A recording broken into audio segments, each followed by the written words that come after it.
Welcome. I am Halcyon. This is Hug Nation, and it is perfectly, beautifully, wonderfully, miraculously now. Let's take a moment and sink into the now.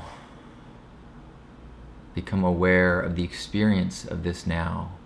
Remind ourselves of the perfection of the now. Nothing can be missing from the now. If something is missing, it is because you have a story that contains a character, a person, a situation, and that story has a plot in it or a desire in it for that thing, that non-existent thing, to exist. But it does not. Nothing is missing in the now. All is perfect and as it should be. And so we experience the now. We feel our body. Notice the temperature on our skin. Notice the sounds. Remember that we can have this practice at any moment to check back in and distinguish the difference between an experience and a thought. Am I experiencing this? Is this suffering real, or is this experience? Is this suffering? Is this anxiety or stress the result of a story having an outcome which has not been determined yet? If that outcome, if that path, if that reality leads to a now that does have a scenario that is filled with suffering or discomfort, you will have plenty of time to experience it in that now. So you visit the story and then make decisions in the now. Visit the scenario, decide if there are things that need to take action on in the now, return to the now, know that all things are perfect in the now, and then make a choice in integrity in that moment.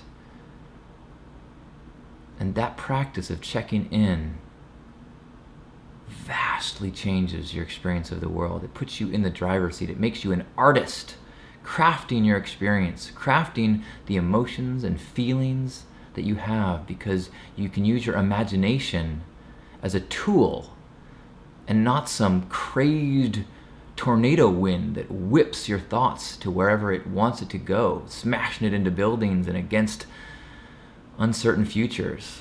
Instead, taking your imagination and imagining, visualizing joyfulness, perfect outcomes, or even in uncertainty, projecting and thinking about a feeling of peace and resolution, and having faith that the perfect now will unfold in a way that is meant to be perfect for you, giving you the lessons and experiences that you need to grow into your divine highest self. So thank you, universe, for this perfect now. Thank you for these opportunities. Help us to appreciate the endless bliss in this world, in these relationships. Help us to recognize the gift of all of it, even the stuff that feels not so blissful. Thank you, universe. Amen. Oh, welcome. Man, I have a lot on my mind today, and I'm excited to say that I am in a super duper mood. If you watch and pay attention and experience and participate on a weekly basis, you may know that I've had a string of weeks where I kind of showed up and was like, okay, people, let's practice recalibrating our hearts. And truthfully, the experience of checking in here every week does wonders for me in terms of recalibrating myself into this awareness, this reminder of who we are and who we can reflect to each other. But this week, we're hitting the ground running.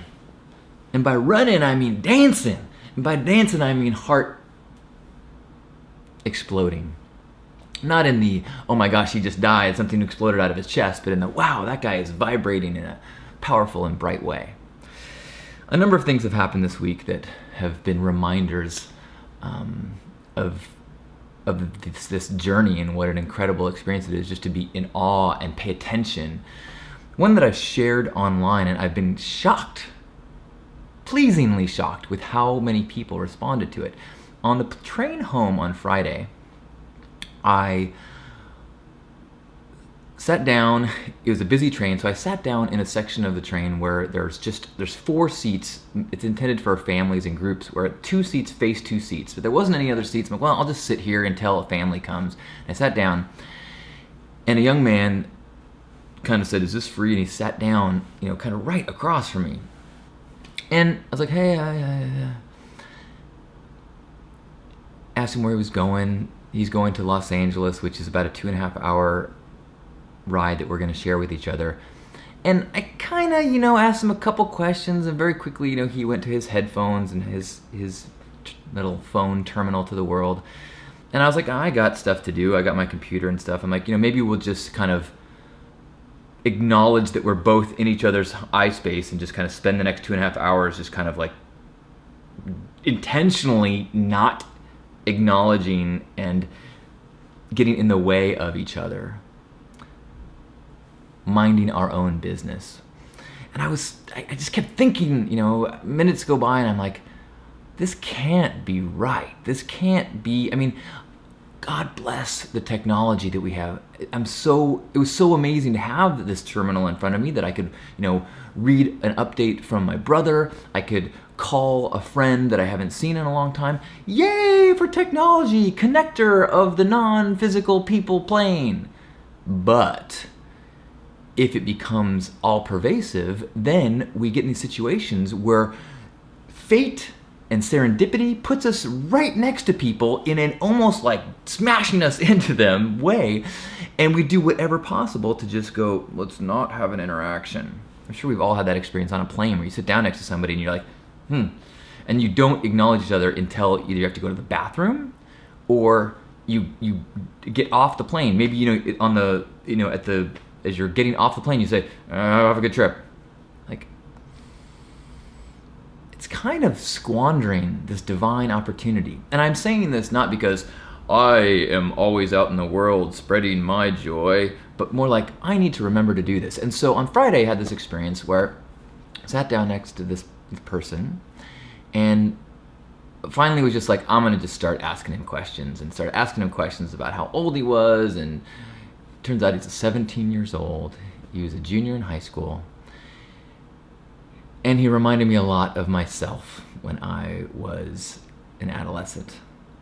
And so whether I was projecting or whether I was perceptive, I started kind of sharing things about my childhood and about my struggles, and was not so surprised, because everybody struggles in those years, to find out that he had similar struggles. And then I found out all about the different things about his life and his parents, and I almost fell down when he explained to me that his father was 38 years old, 5 years younger than I am, and I was like, ugh!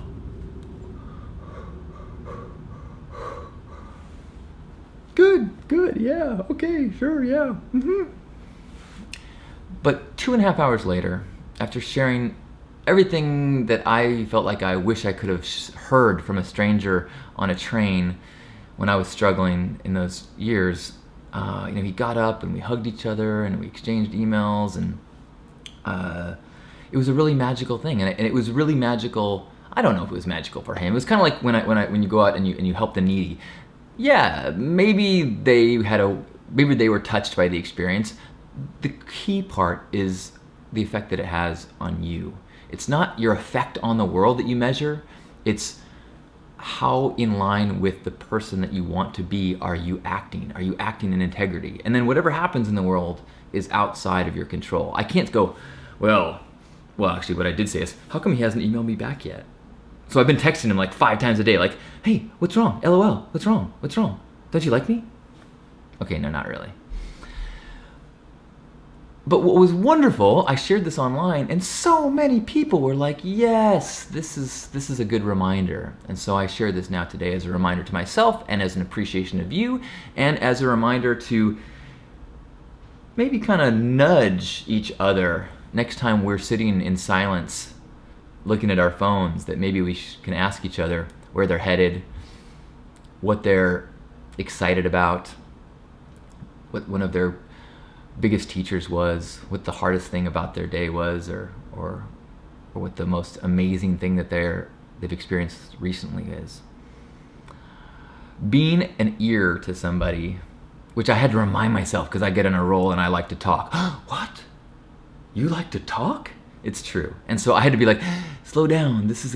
Let him talk. Let him share. Let him get out. We have this magical experience where we have this stranger freedom.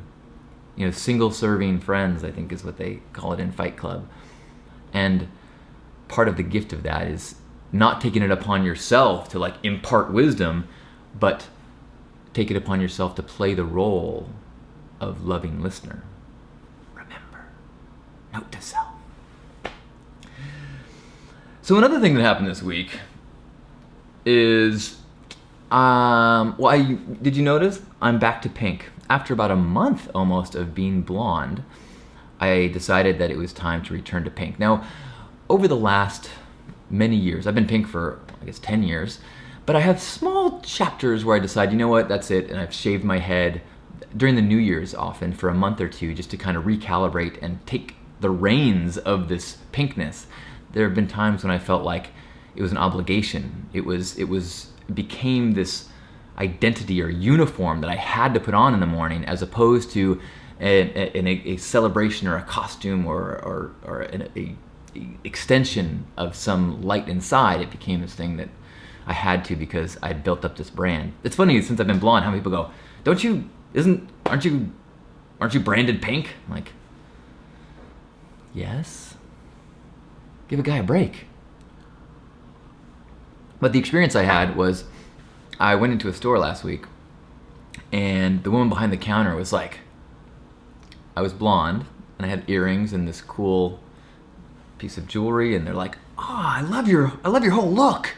And I was like, wait, this isn't my look. And the reaction that I had was this kind of wake up call, like, wait a minute, you identify in a different way. So it was fun to play the role and put on a costume of a blonde person, but it's time to change back into me. And so I am back in the pink. Ta-da!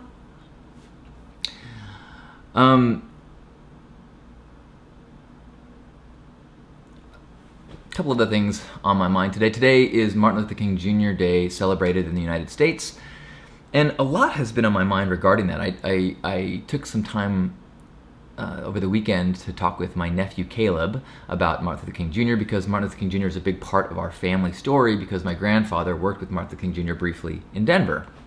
And of course, little Caleb knows that, and it was kind of fun to hear him try to explain things. And I was thinking after we talked and after I recorded this little video with him, that I'm like, what a weird thing for him to understand. Like, I tried to explain, like, you know how there's kids on your soccer team that have everyone's skin's a little bit different color? Like, imagine if you could only play with the people that looked, exactly the same shade as you. But he's 7. Can he really imagine that? Can he imagine why somebody on his soccer team would be mistreated or beaten because they have a different tint to them? Can he imagine, like, why I might be beaten just because I have a different hair color? Like, I don't think he has a concept. And so it was really, I've been thinking about how do you explain the magnitude of that issue? And then I saw someone sent me a link today to an article, actually it was Tracy Starr, thank you, was an article in the Daily Cause about, do you have any idea what Martin Luther King Jr. really did? And it was kind of a step back and look, in his time, it wasn't an issue of not being able to sit where you wanted on the bus, or it wasn't an issue of having to go to a different water fountain. Those were symptoms of a culture where you could beat the crap out of somebody and the law wouldn't do much. They couldn't even fight back for fear of being treated much worse. There was a institutional belief and practice of treating neighbors as non-human. And it's hard to get your head around that. It's hard to understand, even with the state of racial challenges that we have currently, that we still need to work through and we still need to hold ourselves to comprehend how significantly worse it was, within the lifetime of my grandfather and many people who are still around. So I've been thinking about that a lot, and the other thing about today, because I have that picture of Martin Luther King Jr. with my grandpa, is it's also that reminder that we can't wait around for great men and women to step up and do things that then we can, click, I support this this petition, or I like this post about doing something right. You and I and all of our peers are the great men and women. We are the ones that are responsible for tuning in, deciding is this right or wrong, and then acting, as well as speaking out, as well as backing up one another as we do those things. So it's an important day to remember how wonderful the world is, as well as our responsibility in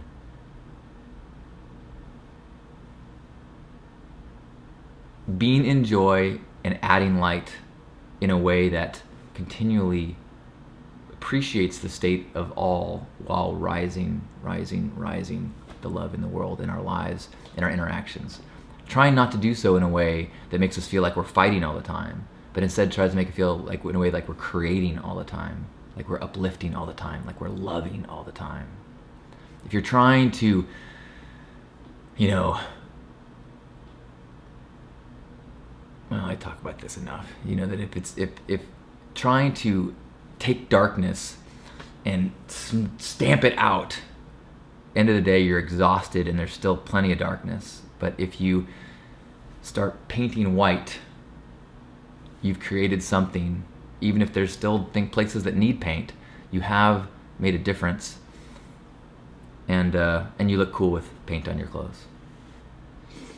Another thing I wanted to share this week was the presence of a new kind of rumbling in the world of social media that I'm starting to feel.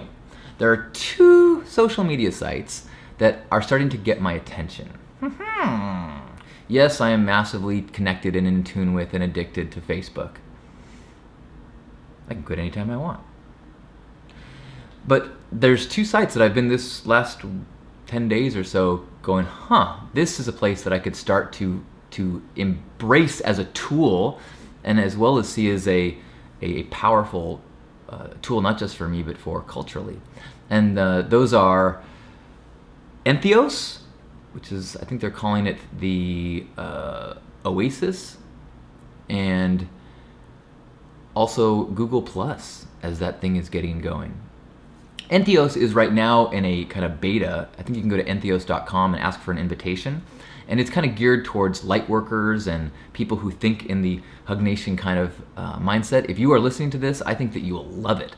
Everybody there is posting positive things and positive quotes and sharing positive stories and very much tuning in and being honest. And so there's a lot of really powerful teachers that are already making it a place that they frequent.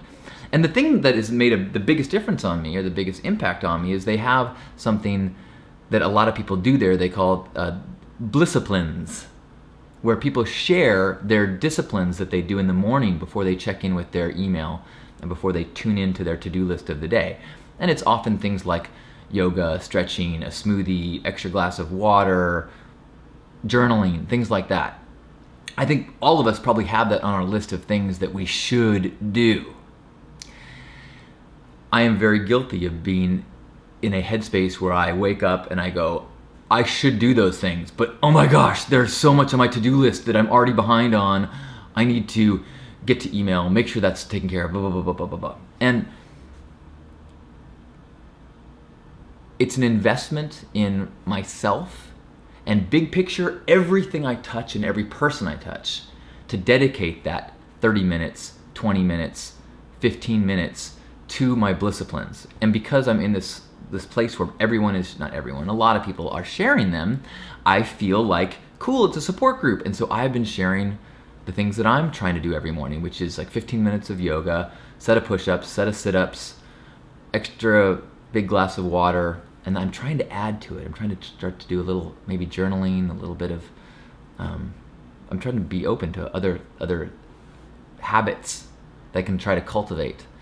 Really 30 minutes, 20 minutes in the scope of a full day, if it can make me more productive and more focused and more feeling like this tiny nugget of unrest that stays with me all day if I don't exercise or do a small meditation. That's the other thing I've been adding, is doing like a 2-minute or a 3-minute meditation, just to baby step, just to practice, just to become aware of how out of practice my mind is at being still.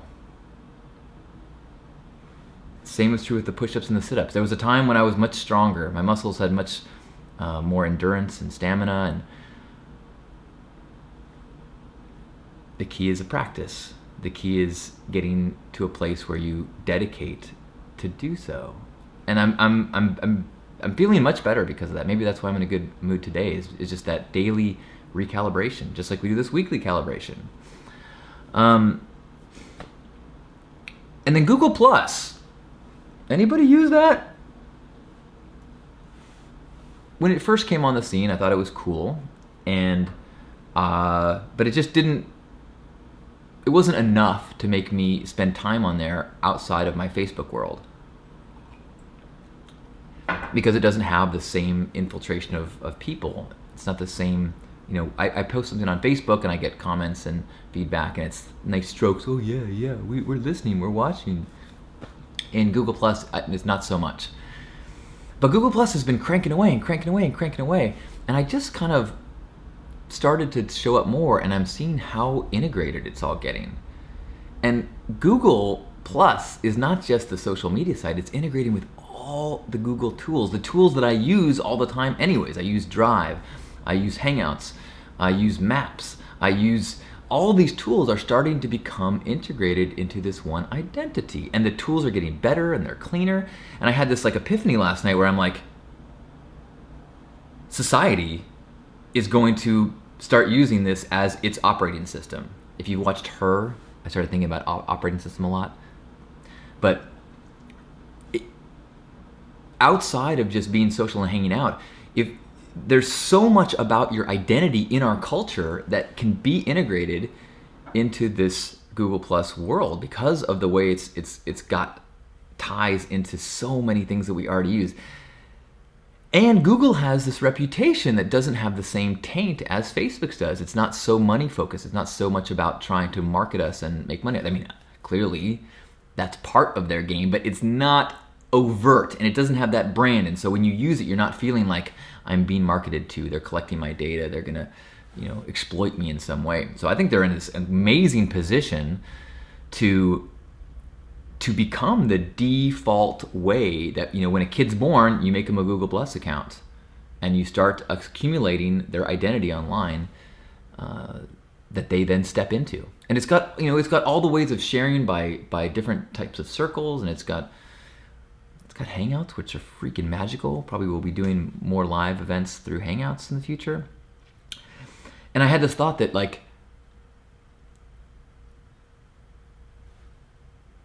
I've been thinking about the singularity a lot. That idea that as artificial intelligence gets more powerful, and as biology and science gets more aware of how the world and the mind works, that there'll be this convergence on technology and biology, and we'll have this artificial intelligence, this next evolution of conscious entity that is computer and human hybrid kind of thing. Matrix. Sci-fi can take it in negative and positive ways.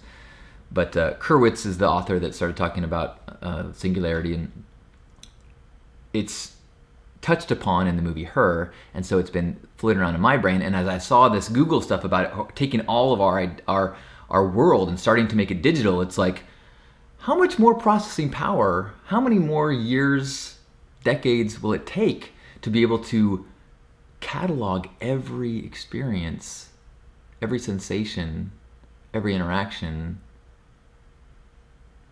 So I think that Google Plus is going to be this golden chariot that takes us to the singularity. And Facebook, I think, is going to be fading, fading, fading. That's my prediction! Made from the future. Okay, no, it's made from the present. But play this in the future and see if I'm clairvoyant. Also, I was going to make some comment about what team won the Super Bowl, but I don't even know. I can't even be. The Tornadoes are going to win the Super Bowl. Huh? All right. Let's take a moment now in this flurry of topics. Let's take a moment now and have a Hug Nation hug. Grab yourself by the shoulders. Amongst all the ideas and all the future thoughts and all the to-do lists and identities and projects, whether they're exciting or stressful, let's just in this moment sink into this awareness of gratitude for being conscious in this body. And while it may have challenges, it may have aches and pains and illnesses and limitations, it also has countless miracles of healing and mobility and experience and sensation happening around the clock without any input from our conscious minds. We just get to wake up into this fully working amazement machine.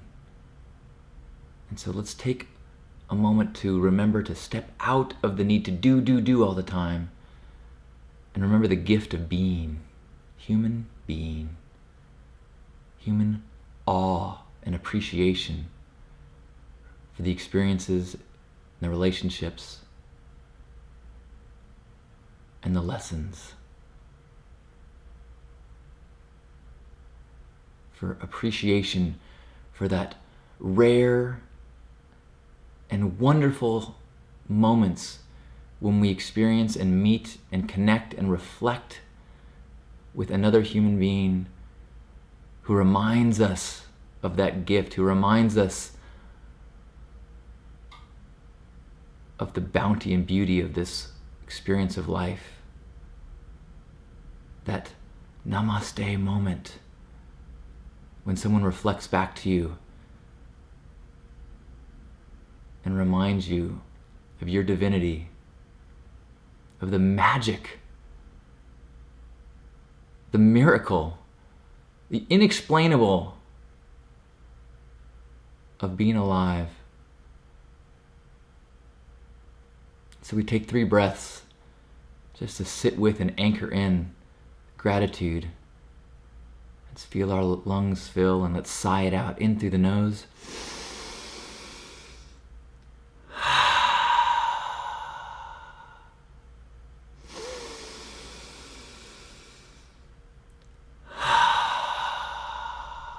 Last one.